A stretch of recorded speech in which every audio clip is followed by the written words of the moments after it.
All right, welcome back, Smile Jammers.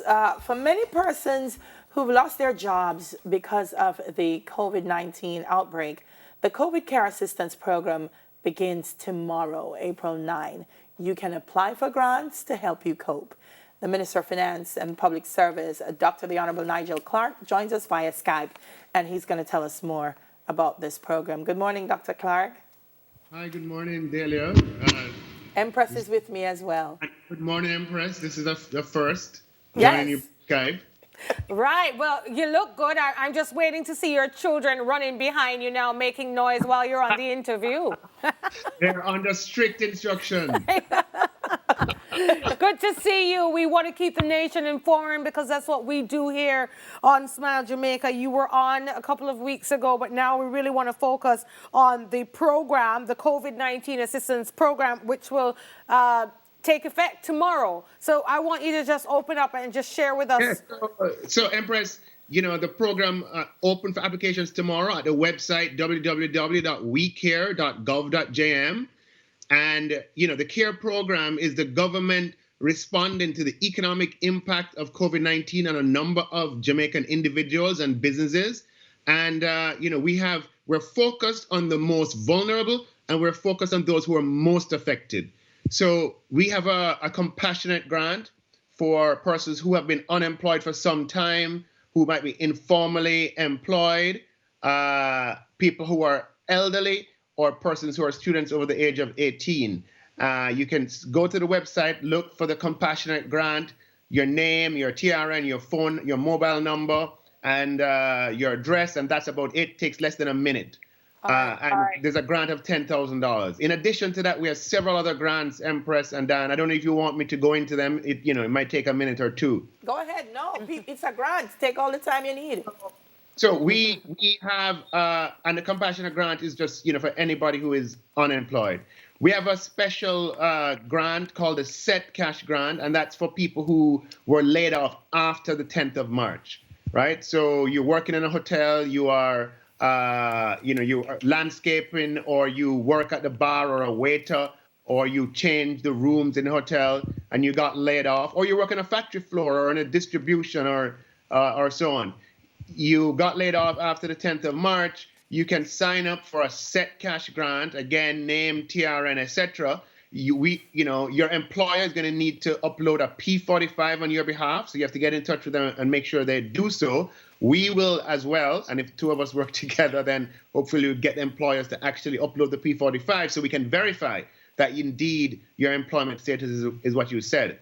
We have another set of grants for those persons who are in occupational groups that are likely to be most affected. And now we know everyone is affected, but the government is focused on areas where the effect is greatest. So persons who are barbers and hairdressers and cosmetologists, persons who are market vendors and craft vendors. The craft vendor, craft vending is at zero at the moment. Persons who have a JUTA or a JCAL or a Maxi license, or if they're a bar operator or a nightclub operator, or if they own a bus that plies a route in Kingston or in Westmoreland, or they own a normal taxi. Not when I say own, they're a PPV licensee.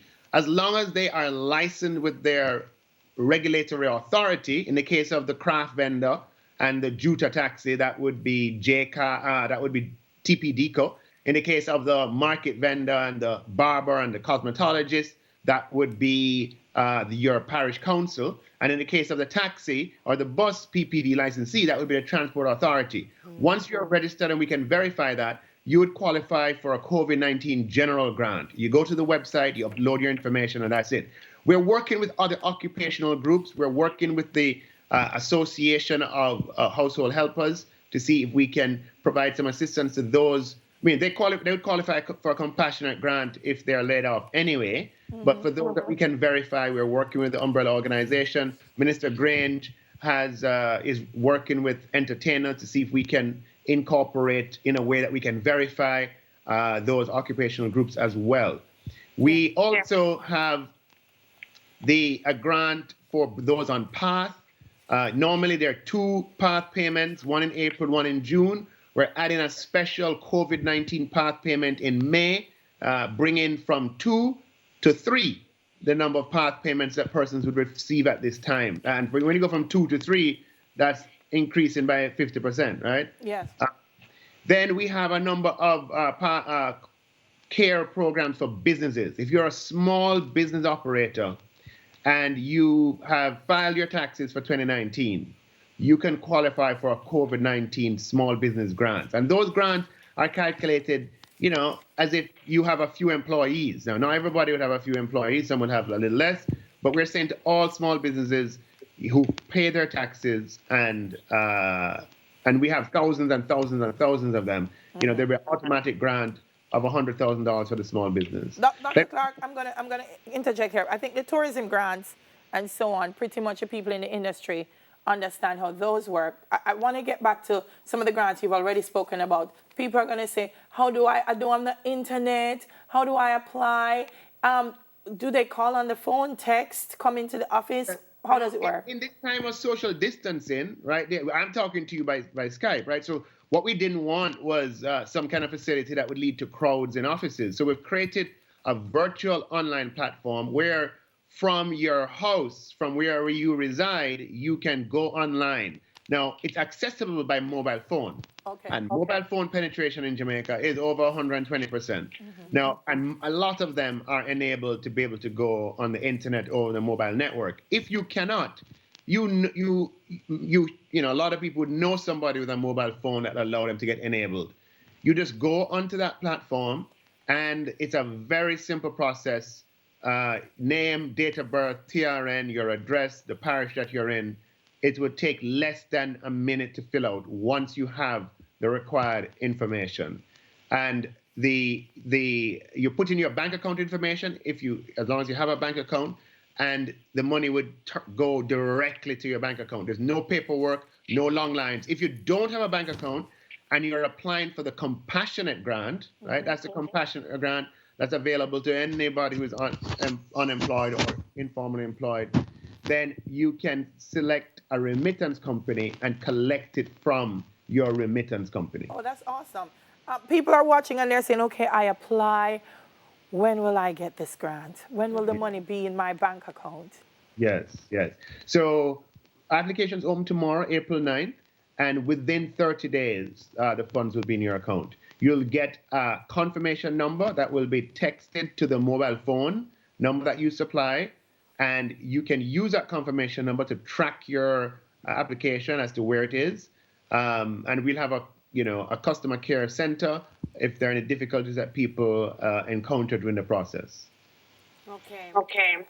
Minister, I want to shift it a little bit and just look at the burden, the cost of health during this time.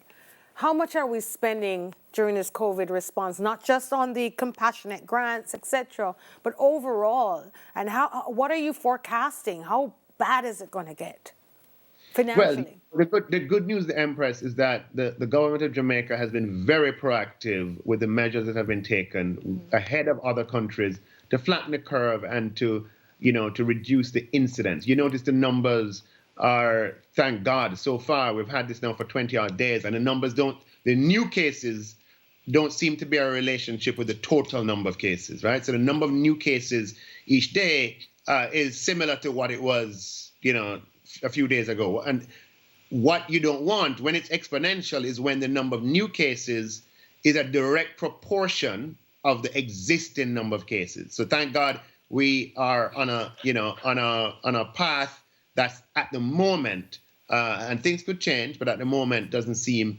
to be exponential. Now, what we have done is, you'll have noticed in the third supplementary estimates in March, I would have outlined that we have advanced over $2 billion to the Ministry of Health.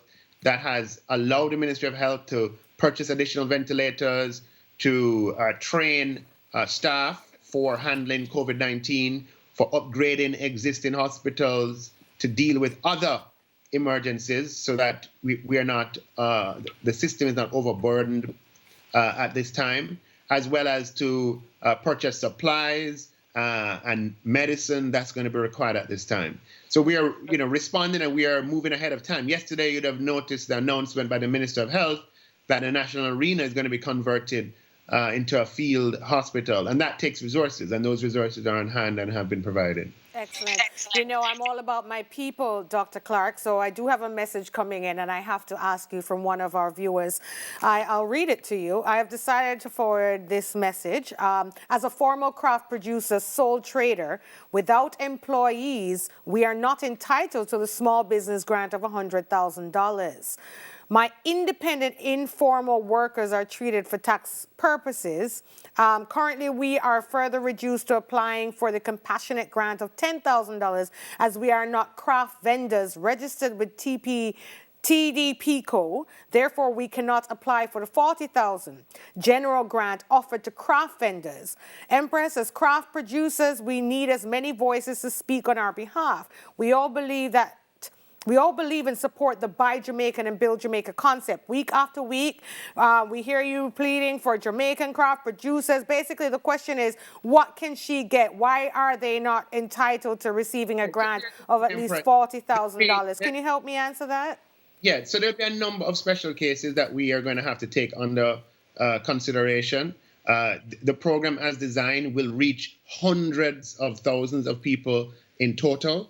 And, you know, when you have a program to reach hundreds of thousands, yes, there's going to be 5 and 10 and 50 and 100 maybe that, you know, we're going to have to make special provisions for. What this questioner is saying is that we're providing for the people who are selling in the market. And remember, what the program is focused on are the vulnerable, the people at the bottom of the income scale. So the craft vendor is at a different level of income from the craft producer, okay? And so our first intervention is at the person in the market, the person who is at the bottom of the earning scale, and we are providing an intervention for them.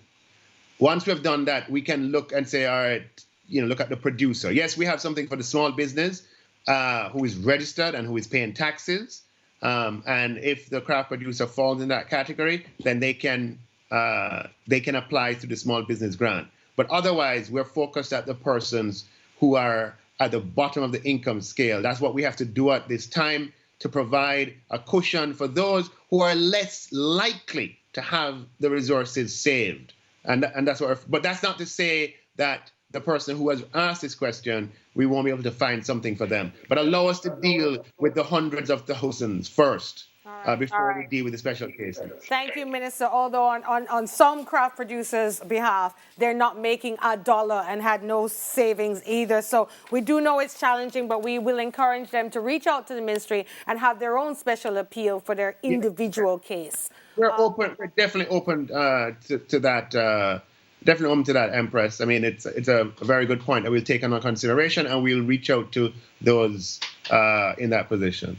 All right, thank you for all the work you're doing, Minister of Finance and the Public Service, Dr. the Honorable Nigel Clarke. Smile Jamaica. You had a birthday. Yeah, I do. I was about to say Smile Jamaica continues, but we missed this in the birthday segment, and our dear colleague, Simone Clark Cooper, sent this one in, and I said I would do it. Happy birthday to Chelsea, who is 10 today. She loves hanging out with her sister, Sade, and loves adventure and volunteering. Her mom, Maria, sister, Sade, and the rest of the family wish her all the love in the world. Happy birthday to 10-year-old Chelsea. On behalf of your family, we love you.